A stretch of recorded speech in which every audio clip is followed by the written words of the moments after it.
আজকের খোঁজ অভিনন্দনের বিরিয়ানি আসলেই কেমন, চলুন তাহলে একবার টেস্ট করে দেখি। অনেক দিন পর আজ বিরিয়ানি খেলাম, আর আমরা আজকের বিরিয়ানিটা এনেছিলাম অভিনন্দন থেকে। আসলে অনেক দিন ধরেই বিরিয়ানি খাওয়ার ইচ্ছা হচ্ছিল, তাই আর দেরি না করে নিয়ে চলে এলাম।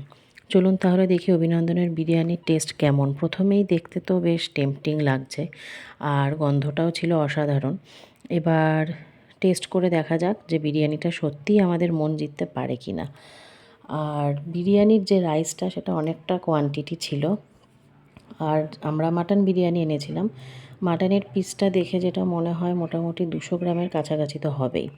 আর মাটনটা খুব সুন্দর সেদ্ধ হচ্ছিল, দেখো আমি যেটা মানে ধরে দেখাচ্ছি, খুব সুন্দর সেদ্ধ হয়েছে।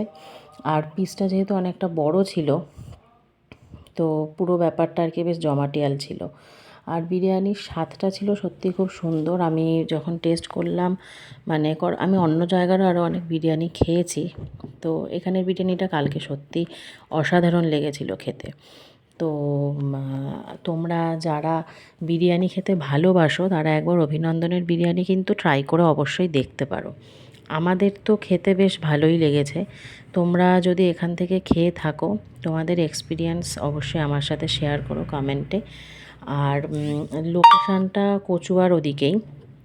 যারা অশোকনগরে থাকো তারা তো জানোই যে কোন জায়গাটা তে এই অভিনন্দন বিরিয়ানির দোকানটা। তাও যদি কেউ জানতে চাও আমাকে অবশ্যই কমেন্ট করো, আমি জানিয়ে দেবো। চলো আজকের মতো টাটা, বাই বাই।